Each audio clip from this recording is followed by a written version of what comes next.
Silakan waktu dan tempatnya untuk Mas Surbona.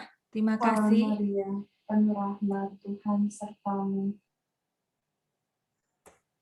Baik, selamat malam semua anggota LPF yang terkasih, para pendoa yang tergabung pada malam hari ini. Kemarin kita telah bersama-sama membahas tentang 3 jabatan atau tugas utama yang kita ambil dari tugas Kristus sendiri, perutusan Kristus, yaitu sebagai imam, raja, dan nabi. Hari ini kita bersama-sama memperdalam, yaitu tugas imam, yang menguduskan melalui doa seperti kemarin saya sudah jelaskan. Saya mengambil tema pada malam hari ini untuk melanjutkan permenungan kita, yaitu persahabatan dengan Allah, api yang harus terus dikobarkan. Jadi persahabatan dengan Allah ini adalah sebuah proses yang terus berlanjut, proses yang diawali dari Allah dan nanti juga berakhir pada Allah. Maka kemarin kalau para saudara-saudari, para pendoa LPF masih mengingat bahwa saya katakan bahwa pendoa itu bukan berasal, itu adalah sebuah panggilan. Jadi bukan hanya kita sekedar hadir dalam kegiatan ini untuk berkumpul dan berdoa, tetapi adalah sebuah panggilan, di mana panggilan itu menuntut tanggung jawab.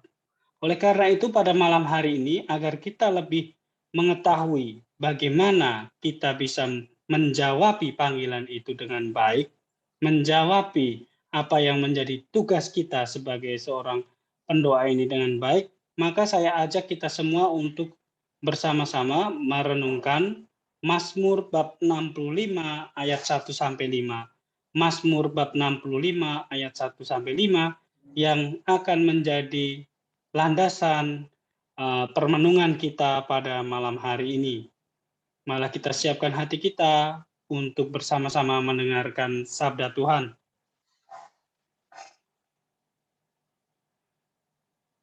Bagimulah pujian-pujian di Sion, ya Allah, dan kepadamulah orang membayar nazar. Engkau yang mendengarkan doa, kepadamulah datang semua yang hidup karena bersalah. Bila mana pelanggaran-pelanggaran kami melebihi kekuatan kami, Engkaulah yang menghapuskannya. Berbahagialah orang yang Kau pilih, dan yang Engkau suruh mendekat untuk diam di pelataran-Mu. Kiranya kami menjadi kenyang dengan segala yang baik di rumah-Mu, di bait-Mu yang kudus. Dengan perbuatan-perbuatan yang dahsyat dan dengan keadilan, Engkau menjawab kami, ya Allah yang menyelamatkan kami. Engkau yang menjadi kepercayaan segala ujung bumi dan pulau-pulau yang jauh. Kemuliaan kepada Bapa dan Putra dan Roh Kudus, seperti pada permulaan, sekarang, selalu, dan sepanjang segala abad. Amin. Para saudara dan saudariku yang terkasih, dalam Mazmur 65 ini mengandung banyak sekali makna yang bisa kita gali untuk dapat menjadi fondasi ya, yang akan membantu kita untuk dapat memahami tentang tugas dan panggilan kita sebagai pendoa, lalu bagaimana kita bisa menjamin atau berelasi dengan Allah di dalam doa tadi, agar relasi itu dapat berjalan dengan baik atau relasi itu dapat terus lestari. Yang pertama, dalam Mazmur ini dikatakan bahwa pujian kepada Allah itu merupakan ungkapan sukacita atau kegembiraan jiwa dalam relasi dengan Allah. Hanya jiwa yang telah merasakan relasi itu, jiwa yang telah mengalami Allah, singkatnya, akan bisa bersukacita dan memuji Allah. Kalau jiwa dari pendoa belum bisa sampai pada titik di mana dia bersukacita bersama dengan Allah di dalam pengalaman doanya, maka pendoa itu belum sampai dalam tataran relasi yang akrab atau relasi yang baik dengan Allah. Nanti masalahnya seperti apa kita bisa lihat di dalam permenungan selanjutnya. Allah adalah sumber dan tujuan dari doa orang beriman. Maka dikatakan kepadamulah orang membayar nazar atau janji itu. Jadi Doa-doa kita itu bersumber dari dorongan Roh Kudus, dorongan batin kita untuk berdoa, untuk datang kepada Allah. Maka Allah itu menjadi sumber, bukan karena keinginan kita sendiri, tetapi Allah yang menginspirasikan di dalam hati kita untuk datang kepadanya. Menjadi kerinduan hati setiap orang yang mau berdoa untuk bisa datang kepada Allah. Itulah kerinduan, itulah yang dikatakan atau yang dimaksud sebagai sumber. Dan juga Allah menjadi tujuan dari doa kita. Karena dia adalah pribadi di mana kita bisa memberikan seluruh apa yang menjadi kebutuhan kita, menjadi seluruh kebutuhan dalam arti bukan hanya materi, tapi kebutuhan juga rohani kita. Allah yang memanggil kita untuk datang, untuk bergaul akrab dengannya. Maka doa ini merupakan sebuah gerakan persahabatan. Jadi doa sebagai gerakan persahabatan merupakan sebuah proses formasi dan transformasi spiritual bagi para pendoa. Saya ulangi sekali lagi, ini sangat penting bagi kita yang tergabung dalam kelompok doa ini, agar tahu tentang identitas kita, panggilan kita sebagai seorang pendoa, bahwa doa itu sebagai gerakan persahabatan. Jadi di dalam gerakan persahabatan itu ada proses formasi dan transformasi. Formasi artinya kita dibentuk di dalam perjalanan doa kita, di dalam relasi kita dengan Allah dalam doa tadi. Lalu dalam formasi itu menghasilkan perubahan hidup atau transformasi hidup, transformasi spiritual bagi para pendoa. 2 Korintus bab 5 ayat 17 mengatakan, jadi siapa yang ada di dalam Kristus, ia adalah ciptaan baru.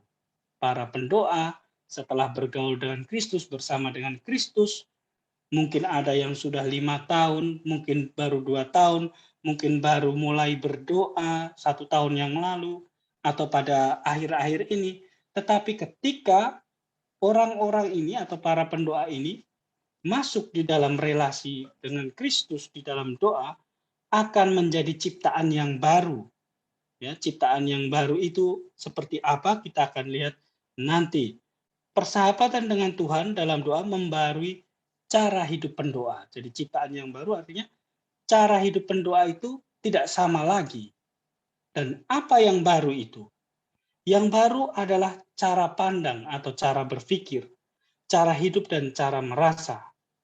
Dalam 2 Korintus bab 5 ayat 16 dikatakan, sebab itu kami tidak lagi menilai seorang pun juga pun menurut ukuran manusia. Ini adalah kebaharuan setelah mengalami formasi dan akhirnya sampai pada transformasi spiritual, maka orang tidak lagi memandang baik orang lain, baik peristiwa hidup, baik segala sesuatu yang dihadapi saat ini dengan cara pandang atau ukuran manusia, tetapi mengukur, melihat, merasa dengan cara pandang Allah.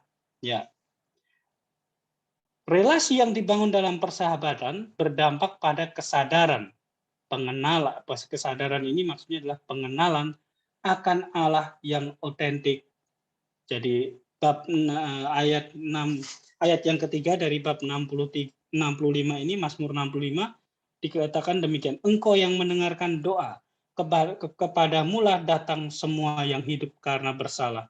Relasi yang dibangun dalam persahabatan ini, dampaknya adalah orang atau pendoa itu bisa mengenal siapa itu Allah sebenarnya. Tanpa relasi ini, orang tidak akan bisa mengetahui siapa itu Allah. Mungkin berdoa iya, novena iya, rosario iya, atau doa-doa devosi yang lain, atau doa pribadi. Tapi tanpa persahabatan ini, tanpa kesadaran bahwa saat ini saya sedang berelasi dengan Allah, maka tidak akan sampai pada yang namanya pengenalan. Ibaratnya kita berbicara dengan seseorang yang mungkin tidak pernah kita kenal. Ya, kita berbicara bukan dengan seseorang, mungkin malah lebih parah lagi, kita seperti berbicara sendiri. Karena di dalam pembicaraan itu tidak ada relasi. Dengan orang yang tidak kenal, mungkin kita hanya say hello saja, mungkin kita hanya tegur sapa, karena sopan santun, tetapi tidak akan pernah mengenal siapakah pribadi yang kita ajak bicara itu.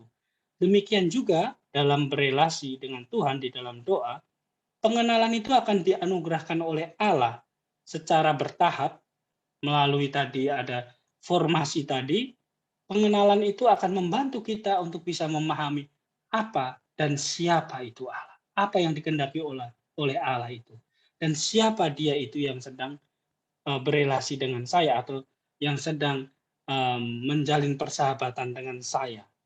Siapa itu yang sedang mencintai saya di dalam doa itu, di dalam persahabatan itu. Kesadaran pertama adalah pengalaman akan kehadiran Tuhan. Engkau yang mendengarkan doa. Jiwa pendoa sadar bahwa ada pribadi lain yang hadir di dalam doa itu. Ya, bukan hanya karena kata-kata saja atau bukan hanya karena perasaan emosional di dalam batin kita ketika kita berdoa di dalam kebutuhan-kebutuhan itu, tetapi ketika pendoa itu sungguh berdoa di dalam relasi, dalam arti dalam kesadaran untuk membangun relasi dengan Tuhan, mau mengenal Tuhan, maka kesadaran pertama adalah pengalaman kehadiran Tuhan. Kita akan merasakan bahwa Tuhan sungguh hadir dan kita tidak sendiri di dalam doa kita. Tidak seperti kita berbicara dengan diri kita sendiri. Engkau yang mendengarkan doa. Allah sungguh hadir di dalam doa-doa kita. Lalu kesadaran yang kedua adalah akan adanya perhatian dari seorang pribadi yang ada di dekat saya ketika saya berdoa itu, yaitu pribadi Allah sendiri. Jiwa akan menjadi sadar, pendoa akan menjadi sadar bahwa saya sedang diperhatikan, bahwa saya tidak sendiri. Ada seseorang yang sedang memperhatikan saya, mendengarkan saya. Lalu kesadaran yang ketiga yang akan dialami oleh pendoa dalam relasi ini adalah pendoa akan mengenali jati dirinya dan dosa-dosanya. Akan mengenal. Ketika relasi itu semakin dalam, kita akan mengenal. Oh, ternyata Tuhan itu yang maha agung dan mulia itu seperti ini. Dan di berhadapan dengan kemuliaan Tuhan, berhadapan dengan keagungan Tuhan itu, maka kita akan melihat kekecilan kita. Kita akan melihat kekurangan kita. Si pendoa sadar akan jati diri, bahkan sadar akan dosa-dosa. Ini pada tahap ini, pendoa akan mengalami pertobatan. Di mana ketika seorang pendoa itu mulai bertobat, karena dia ingin merasa bahwa pribadi, yaitu Tuhan sendiri, yang sedang berelasi dengan dia, merasa nyaman. Ya, sama dengan kita, ketika kita berada dengan orang, ya mungkin orang yang kita tunggu-tunggu atau orang yang menurut kita spesial, tanpa persiapan kita tidak akan bisa bersama dengan dia dengan nyaman. Kita tidak akan bisa bergaul dengan dia dengan nyaman kalau tanpa persiapan. Seorang yang spesial yang kita anggap penting, lalu kita hadir di sana tanpa adanya persiapan. Nah, itu membuat diri kita tidak nyaman. Demikian juga di dalam relasi doa kita. Dan kesadaran yang keempat tadi yang saya katakan, buah dari kesadaran-kesadaran sebelumnya adalah pertobatan, yaitu hidup yang baru. Sebab kamu telah mati dan hidupmu tersembunyi bersama dengan Kristus di dalam Allah. Kolose bab 3 ayat 3. Ayat ini sangat penting sekali. Ya, Kolose bab 3 ayat 3 ini sebagai buah dari kesadaran, dari transformasi dan dari formasi yang kita alami dalam doa tadi, membuahkan akan kesadaran bahwa saya tidak lagi hidup untuk diri saya sendiri. Dikatakan oleh Rasul Paulus bahwa kamu telah mati dan hidupmu tersembunyi di dalam Kristus. Artinya apa? Kamu telah mati dari keduniawianmu, dari keinginan-keinginanmu. Maka Yesus mengatakan bahwa barang siapa mau mengikuti aku, artinya mau berelasi dekat dengan Yesus, lebih akrab, menjadi pengikut yang setia seperti para murid, maka yang pertama harus menyangkal diri. Ya, seperti Yesus sendiri dalam Filipi bab 2 ayat 6 sampai 11, dia pun mengosongkan diri, menyangkal diri. Artinya pertobatan ini adalah kita menolak apa yang bukan dikehendaki oleh Allah dan tidak melakukan apa yang tidak dikehendaki oleh Allah. Sebaliknya kita akan mencari apa yang menjadi kehendak Allah. Ini adalah buah dari pertobatan tadi. Dan kita telah mati dari dunia dan hidup tersembunyi bersama dengan Kristus. Artinya hidup kita bukan tersembunyi, berarti kita bersembunyi dari dunia ini. Tersembunyi bersama dengan Kristus artinya bahwa relasi kita semakin akrab bersama Kristus, atau dalam bahasa spiritualnya dikatakan relasi yang semakin intim bersama dengan Kristus, tersembunyi bersama Kristus. Ya, kita tidak lagi mementingkan atau tertarik dengan hal-hal di luar Kristus. Yang kita pikirkan, yang kita inginkan adalah bagaimana saya bisa menyenangkan Kristus. Itu tersembunyi di dalam Kristus. Kesadaran jiwa akan kehadiran Allah tidak terjadi serta-merta ketika pendoa mulai berdoa. Jadi tidak ketika kita mulai sadar bahwa saya terdorong untuk bertobat dan mulai berdoa, pada saat itulah maka jiwa menjadi sadar akan kehadiran Allah. Itu membutuhkan proses seperti yang saya katakan tadi. Ada tahap demi tahap. Maka hanya orang yang tekun untuk tetap berjalan dalam jalan doa atau hidup doa dan memiliki komitmen yang kuat, maka dia akan sampai pada kesadaran-kesadaran tadi dan menerima buah dari kesadaran tadi, yaitu transformasi hidup. Dorongan roh, yaitu Roh Kudus, dalam bentuk kerinduan untuk berdoa menjadi titik awal kesadaran akan kehadiran Allah. Jadi titik awal kesadaran bahwa Allah hadir adalah buah atau karena rahmat karunia Roh Kudus dalam bentuk kerinduan di dalam jiwa untuk berdoa. Maka para saudara dan saudariku yang terkasih, ketika kita mulai rindu untuk berdoa, ketika kita mulai rindu untuk mengenal Allah secara lebih intim atau mengenal Allah secara lebih mendalam, mengenal Allah secara lebih dekat, itulah dorongan Roh Kudus. Dan di sanalah Allah mulai hadir di dalam jiwa kita.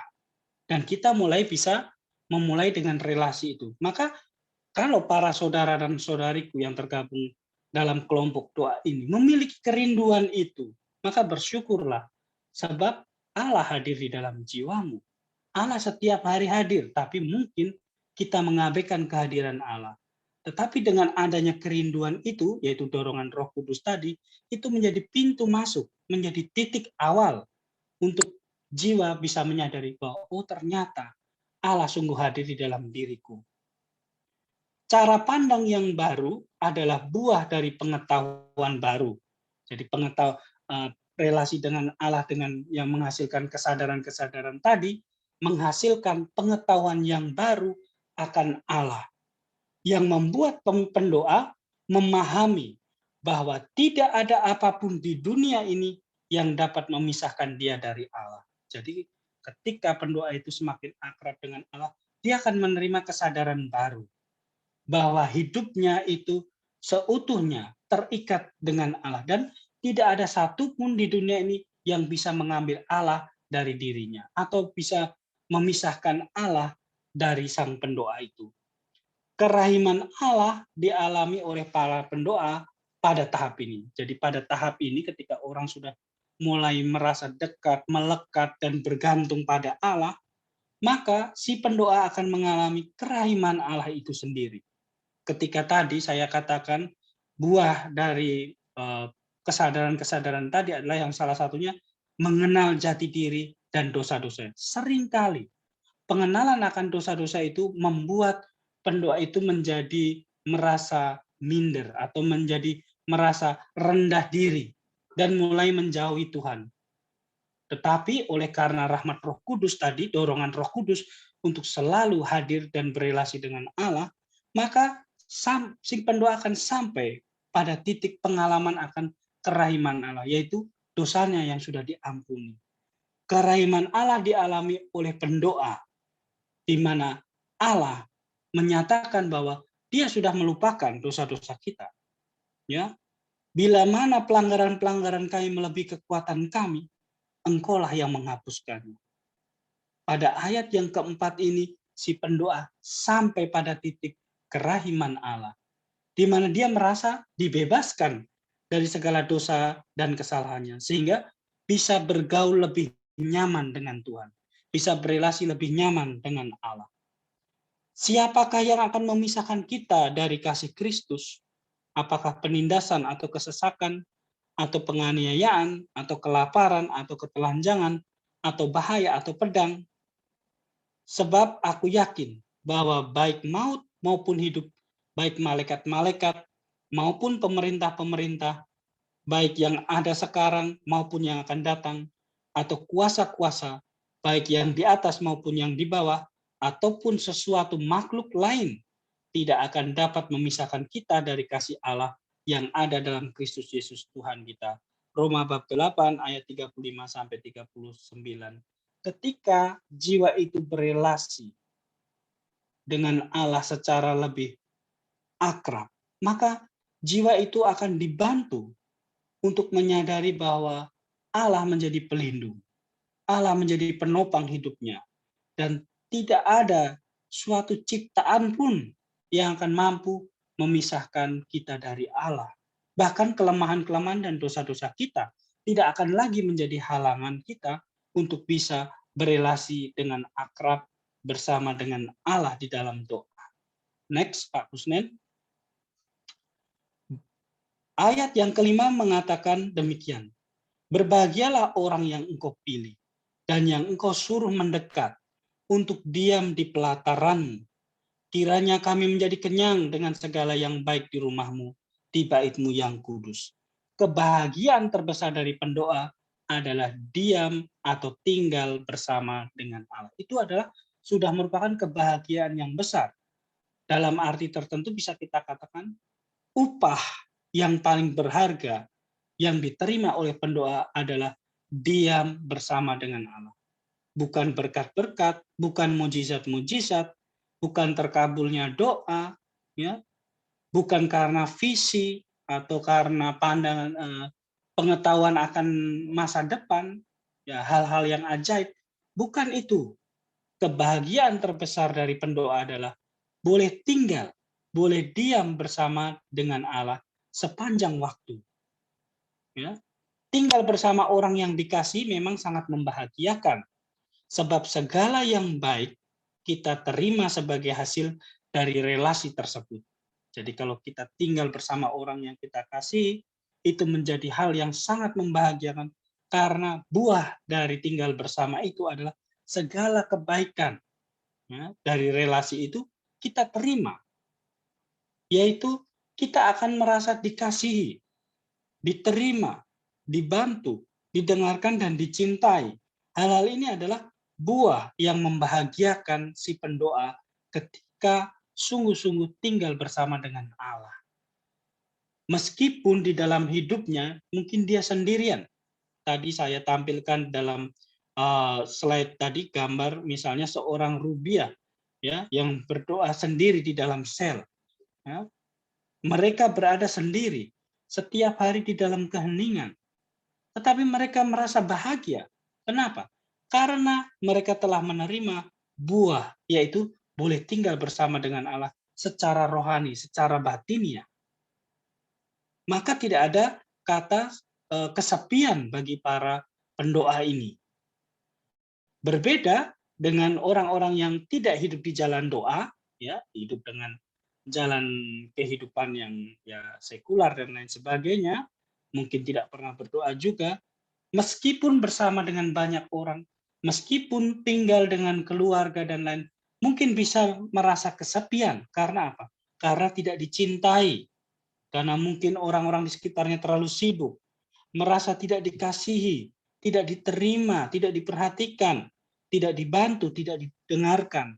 Mungkin bisa terjadi itu. Yang terjadi tinggal bersama dengan orang lain tetapi merasa kesepian. Nah, inilah yang menjadi upah, saya katakan tadi, yang menjadi hal yang berharga. Mazmur ini sangat bagus sekali kalau kita renungkan masing-masing ya di dalam suasana doa. Misalnya yang ayat yang kelima itu sangat indah sekali. Berbahagialah orang yang engkau pilih. Jadi pendoa sadar ketika Allah Roh Kudus mendorong dia untuk berdoa, Allah memilih dia. Untuk apa? Untuk menjadi sahabat-sahabat Allah, untuk berelasi dengan Allah.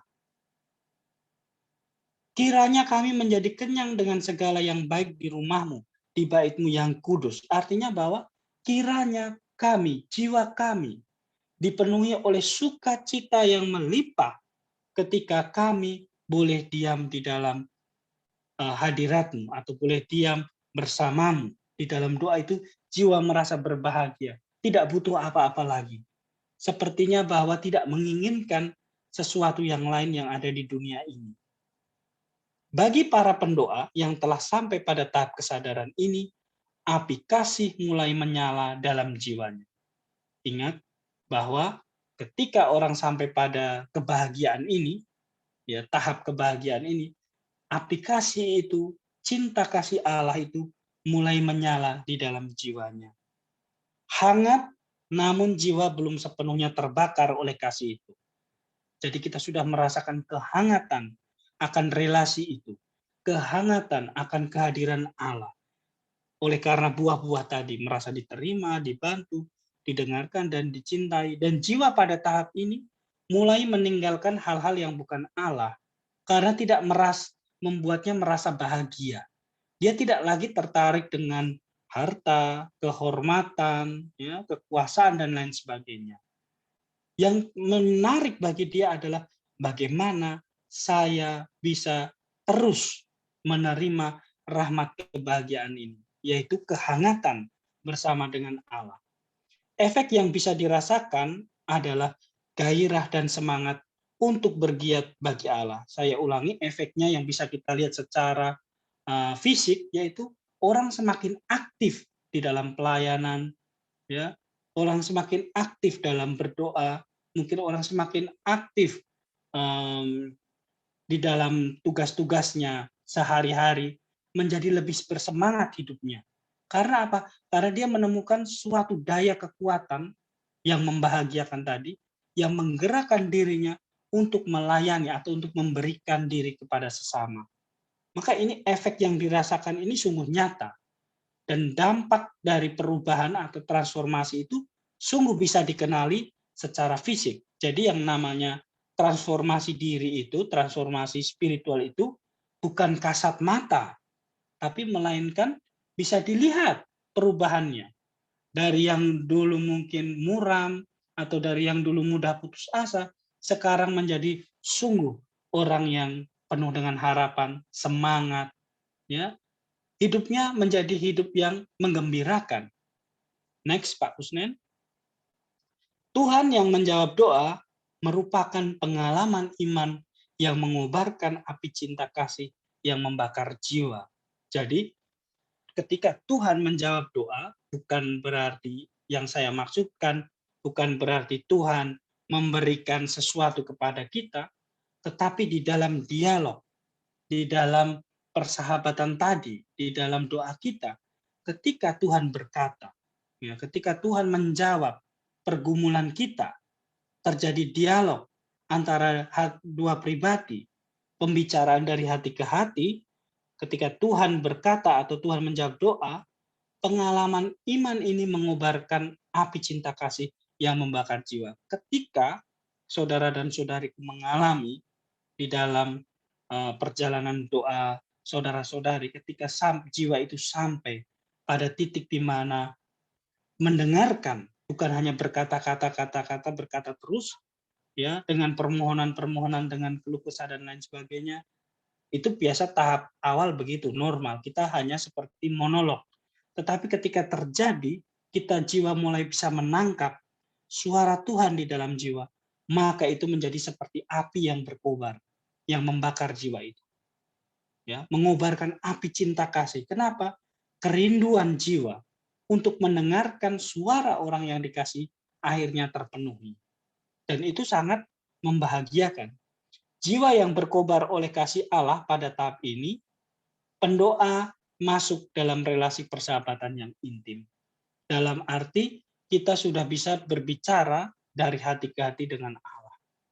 Ya, kita sudah bisa memahami apa yang Allah kehendaki di dalam diri saya. Tetapi ini semua membutuhkan proses.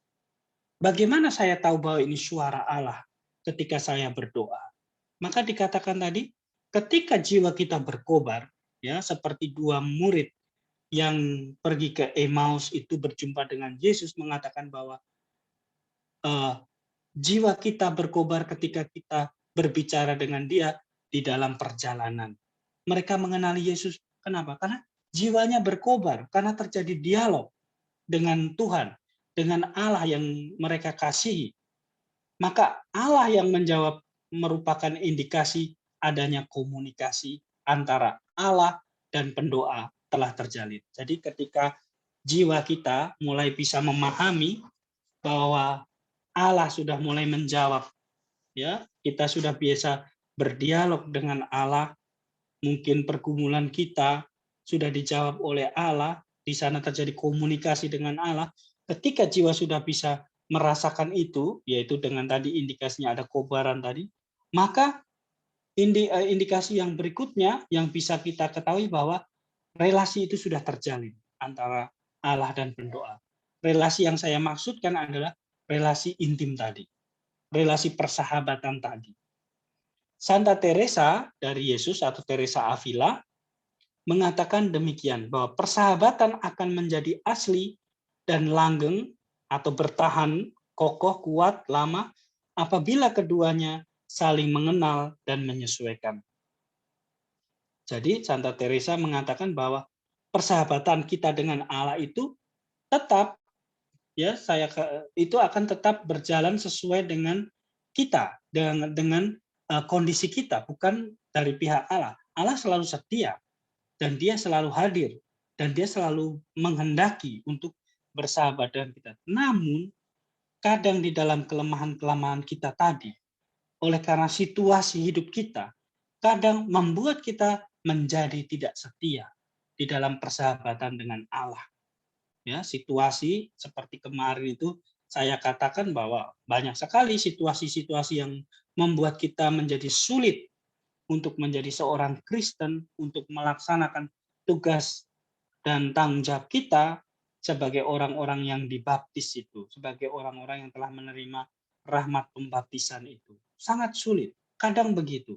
Oleh karena itu, apa yang dikatakan oleh Santa Teresa ini menjadi kompas atau menjadi penuntun bahwa kalau mau persahabatan itu menjadi asli, artinya bahwa dari pihak kita tidak ada pengkhianatan, dari pihak kita tidak ada kepura-puraan, menjadi asli bahwa sungguh-sungguh saya ingin bersahabat dengan Allah, sungguh-sungguh saya menampilkan diri saya sendiri meskipun di hadapan Allah tidak ada yang tersembunyi, dan persahabatan itu menjadi kuat, maka kita harus mengenal Allah dengan lebih baik lagi.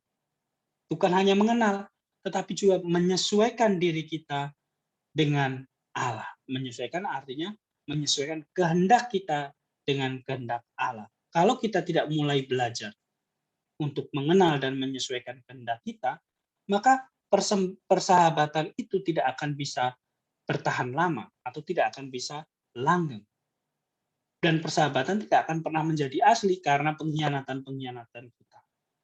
Karena mungkin dosa-dosa yang tetap kita lakukan, meskipun kita sudah memutuskan untuk bersahabat dengan Allah. Kelemahan-kelemahan kita tetap kita lakukan atau kita menjadi nyaman di dalam kelemahan-kelemahan itu. Aplikasi yang mulai bernyala atau berkobar, membakar, itu bergantung pada relasi pendoa dengan Allah. Jadi bukan lagi Allah dengan pendoa, tetapi sebaliknya relasi dari pendoa dengan Allah. Karena manusia ini dinamis dan selalu berubah. Dan relasi itu bergantung dari kondisi kita, bergantung dari diri kita, kesetiaan kita. Next, Pak Kusnen. Dari pihak Allah, ia selalu setia.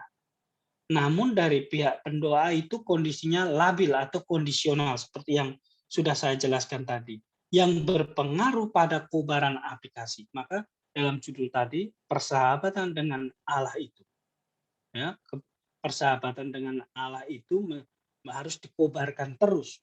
Karena tidak bisa ketika kita sudah merasa bahwa mencapai kesadaran dan kita merasa bahwa Allah, saya merasakan bahwa Allah hadir, Allah selalu menjawab doa saya, lalu dari situ kita mulai berhenti. dan mulai kembali pada cara hidup yang lama, maka api itu akan padam dan relasi kita menjadi dingin. Ya, seperti persahabatan kita, ketika kita bersahabat dengan seseorang, ya, ketika kita mulai bersahabat dengan orang yang kita kenal dan merasa cocok, kita mulai membangun persahabatan, dan melalui proses tadi, formasi dan transformasi tadi, ya, bergaul mulai 1 tahun, 2 tahun, dan selanjutnya sudah saling mengenal. Lalu tiba-tiba kita tidak pernah berkontak, kita tidak pernah menanyakan, kita tidak pernah memikirkan, kita sibuk dengan berbagai macam urusan, maka aplikasi persahabatan itu menjadi padam dan relasi itu menjadi dingin. Kita tidak lagi merasa bahwa saya senang tinggal bersama dengan sahabat saya. Itu yang terjadi dalam persahabatan manusia. Demikian juga relasi kita dengan Allah.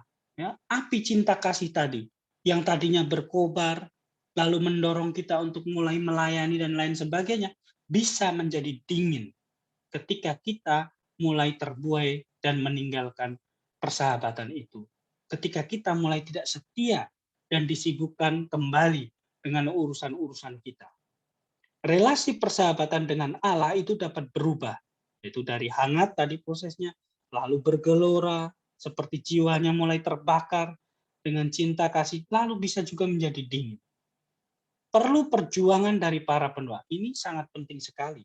Maka kadang mungkin kita merasa bahwa saya merasa bosan untuk ikut dalam doa ini.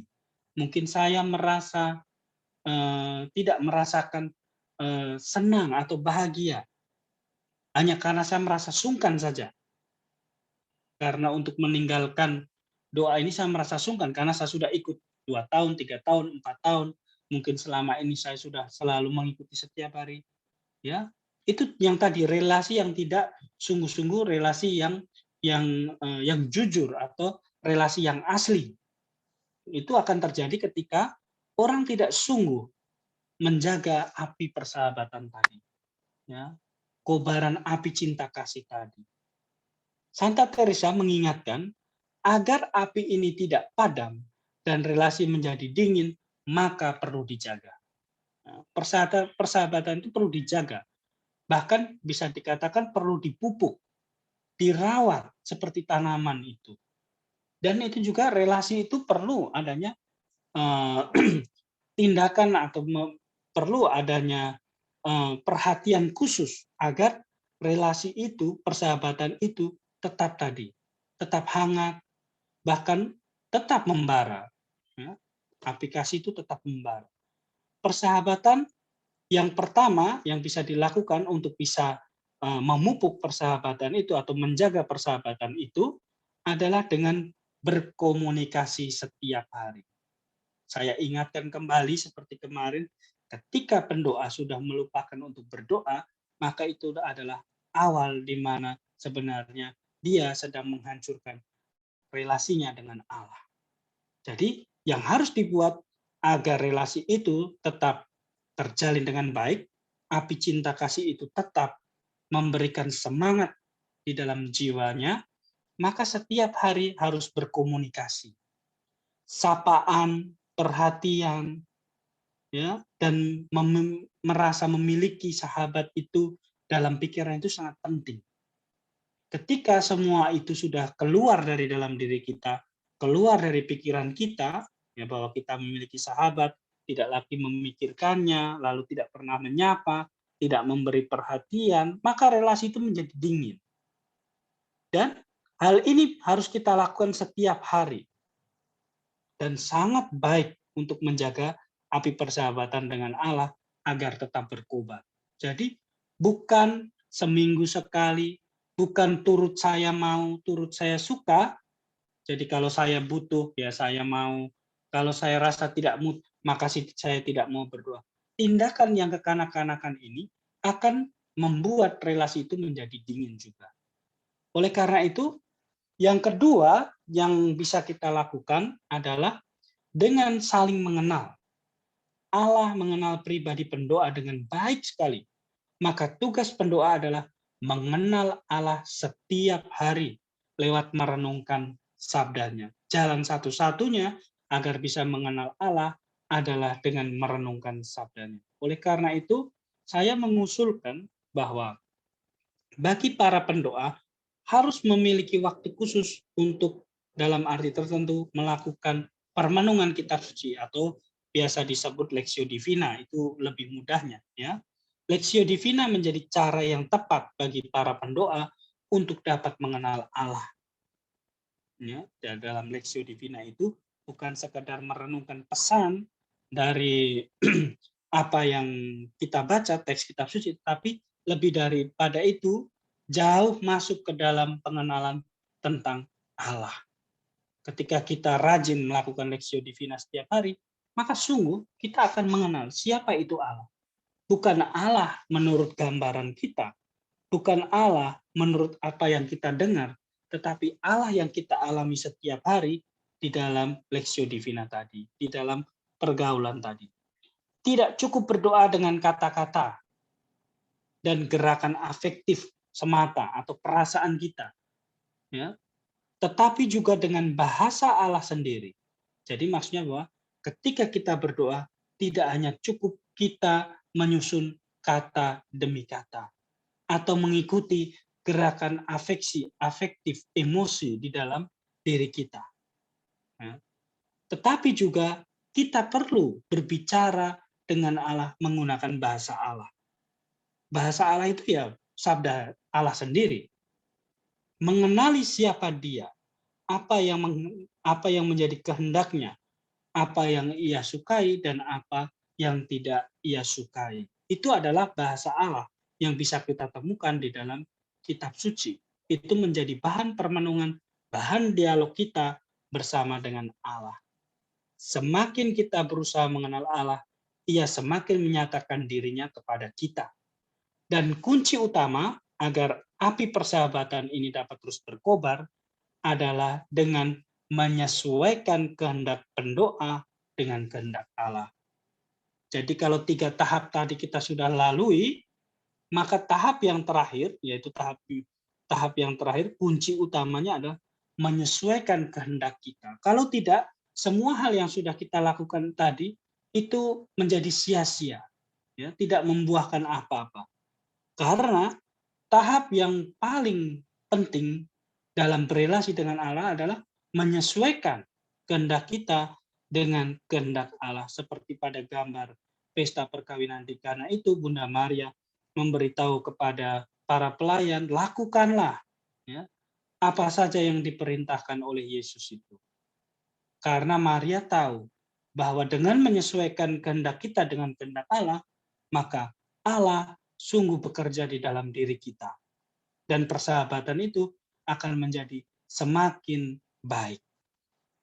Persahabatan menjadi langgeng ya apabila pendoa memahami dan menyesuaikan dirinya dengan kehendak Allah sendiri.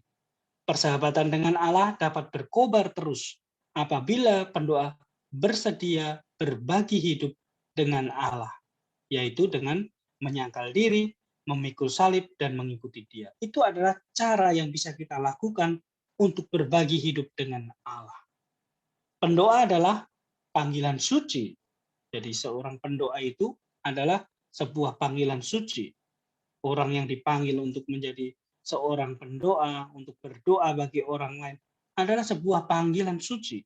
Sebab Allah mengaruniakan rahmat persahabatan, relasi khusus yang akan terus berlangsung mulai dari dunia ini sampai keabadian. Itu adalah sesuatu yang perlu disyukuri dan menjadi tanggung jawab yang harus terus dijaga dan dilaksanakan setiap hari.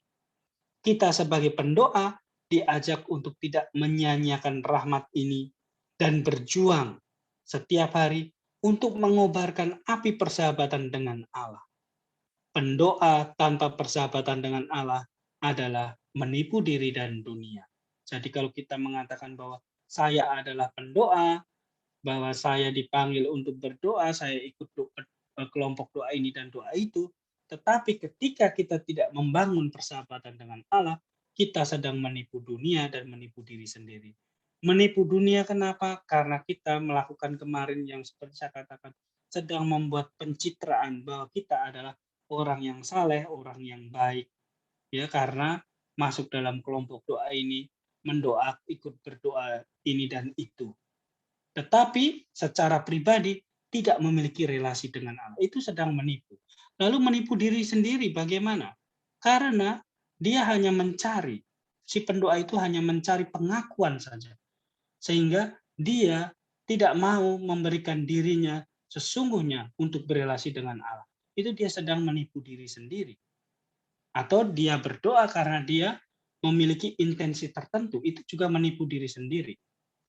Oleh karena itu, para sahabat yang terkasih, yang tergabung dalam kelompok syafaat doa ini, untuk menutup, saya ingin memberikan satu ayat yang ada dalam teks itu, dalam PowerPoint itu, yaitu dari 1 Petrus bab 2 ayat 5. Pesan ini menjadi pesan untuk semua, kita semua yang sungguh dipanggil menjadi pendoa. Dan biarlah kamu juga dipergunakan sebagai hidup untuk pembangunan suatu rumah rohani, bagi suatu imamat kudus, untuk mempersembahkan persembahan rohani yang karena Yesus Kristus berkenan kepada Allah. Dan biarlah kamu juga dipergunakan. Maka para pendoa diajak untuk memberikan dirinya untuk dipergunakan oleh Allah. Kita yang dipanggil untuk berdoa dipergunakan oleh Allah mewakili saudara dan saudari kita untuk mendoakan mereka. Ya, lalu yang kedua digunakan untuk apa? Membangun suatu rumah rohani, yaitu tubuh mistik Kristus. Para pendoa itu ada dalam jantung gereja yang memberikan atau mendoakan atau menjadi pusat hidup dari pergerakan seluruh gereja. Kita bertugas untuk berdoa bagi para pelayan gereja, bagi umat Allah, dan bagi semua saja. Sehingga tubuh mistik Kristus, seperti kemarin, tugas kita adalah menguduskan, menjadi kudus, dan menjadi suatu persembahan yang berkenan kepada Allah oleh Yesus Kristus. Sekian permenungan yang bisa saya bagi pada malam hari ini. Semoga bisa membantu para pendoa untuk semakin mengenal identitas, tugas, dan tanggung jawabnya sebagai pendoa. Sekian dan terima kasih. Saya kembalikan. Terima kasih Pastor Bonaventura atas pengajaran dan renungan buat kita semua yang bertugas untuk melayani sebagai pendoa.